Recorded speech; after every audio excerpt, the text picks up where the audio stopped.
कविता बहू के स्वागत की तैयारियों में लगी हुई थी।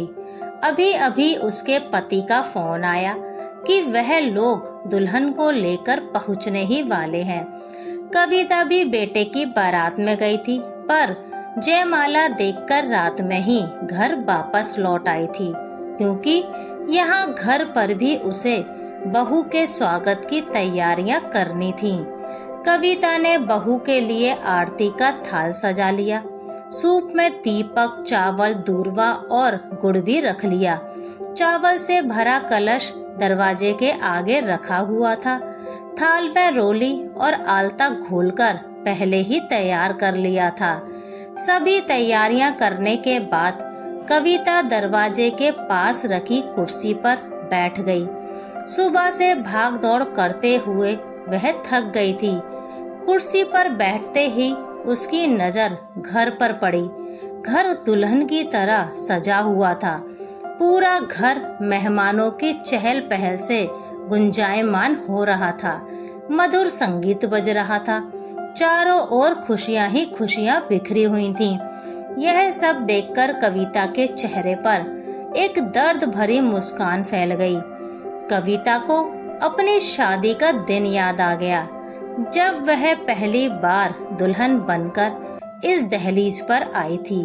उस दिन आते ही उसकी सास ने तानों से उसका स्वागत किया था, क्योंकि उसके जेठ ने पहले ही अपनी माँ को फोन करके बता दिया था कि बहू के घर वालों ने बारातियों का अच्छे से स्वागत नहीं किया और ना ही उनकी हैसियत के अनुसार सामान दिया है, जबकि कविता के पिता ने अपनी हैसियत से ज्यादा दिया था। स्वागत सत्कार में भी कोई कमी नहीं छोड़ी थी, फिर भी उसकी ससुराल वालों को उसमें कमी दिखाई दे रही थी। शादी के पहले दिन से लेकर जब तक कविता की सास जीवित रही, बात बात पर उसको ताने देती रहीं और उसके माता पिता को बुरा भला कहती रहीं। इसी बीच कविता ने एक बेटे को जन्म दिया। बेटे के जन्म पर ही कविता ने निर्णय ले लिया था कि वह अपने बेटे का विवाह बिना दान दहेज के करेगी और अपनी बहू को कभी भी उस दर्द से नहीं गुजरने देगी जिस दर्द को उसने अपने जीवन में सहा है। कविता के पति वैसे तो उसको प्यार और सम्मान देते थे, पर उन्होंने कभी भी अपनी माँ का विरोध नहीं किया। इसी कारण कविता को कभी ससुराल में वह सम्मान नहीं मिला जो एक बहू को मिलना चाहिए था। इसी बात का कष्ट कविता को हमेशा रहा, पर वह खामोश होकर सब सहती रही, क्योंकि सहना औरत की नियति बन गई है।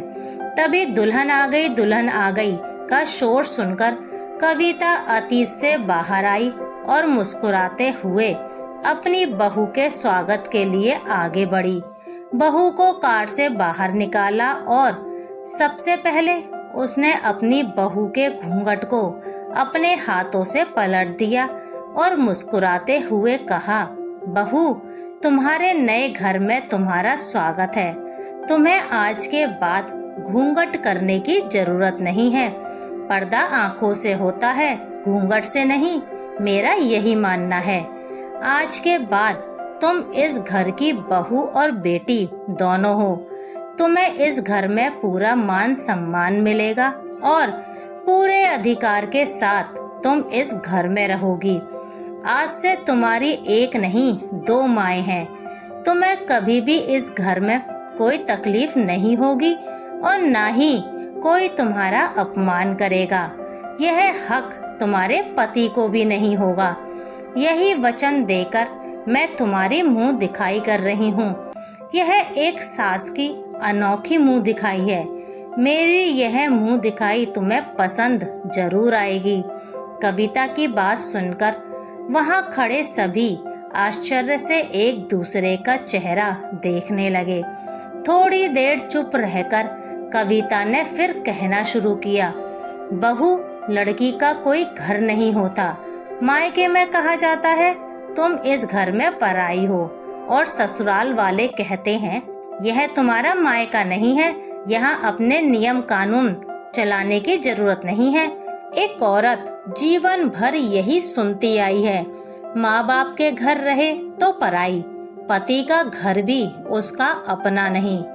औरत जीवन भर दूसरों के आश्रित रहकर अपना जीवन व्यतीत करती है, अपने मन का कुछ नहीं कर सकती, ना अपनी भावनाओं को खुलकर व्यक्त कर सकती है, ना अपनी पसंद के कपड़े पहन सकती है, ना अपनी इच्छा से हंस सकती है, ना ही अपनी इच्छा से रो सकती है।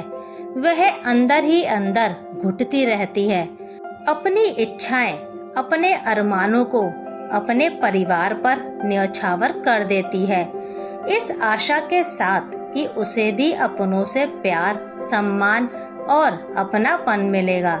पर उसे यह सब तो नहीं, हाँ, तिरस्कार, प्रताड़ना, अपमान और तानों की सौगात जरूर मिलती है। पर मैंने अपने बेटे के जन्म के समय ही यह निर्णय लिया था कि मैं जब अपनी बहू को डोली से उतारकर गृह प्रवेश कराऊंगी तो उसे मुंह दिखाई में सोने, हीरे, मोती के गहने नहीं दूंगी। उसे उसका अधिकार, उसका सम्मान, उसकी इच्छाएं, उसकी भावनाओं को मुंह दिखाई में दूंगी। यह एक अनोखी मुंह दिखाई होगी, एक सास की अपनी बहू को। आज से यह घर जितना मेरा तुम्हारे पति का है उतना ही तुम्हारा है। इस घर के गेट पर लगी नेम प्लेट पर तुम्हारा नाम भी अंकित होगा, सिर्फ दिखावे के लिए नहीं, पूरे अधिकार के साथ। कविता ने गंभीर लहजे में आत्मविश्वास के साथ अपनी बहू से कहा। कविता की बात सुनकर कविता के जेठ और पति के चेहरे पर शर्मिंदगी के भाव स्पष्ट दिखाई दे रहे थे, जिसे कविता ने देख लिया और उसके चेहरे पर मुस्कान फैल गई, क्योंकि आज उसका संकल्प पूर्ण हो गया था और उसका खोया हुआ सम्मान वापस मिल गया था।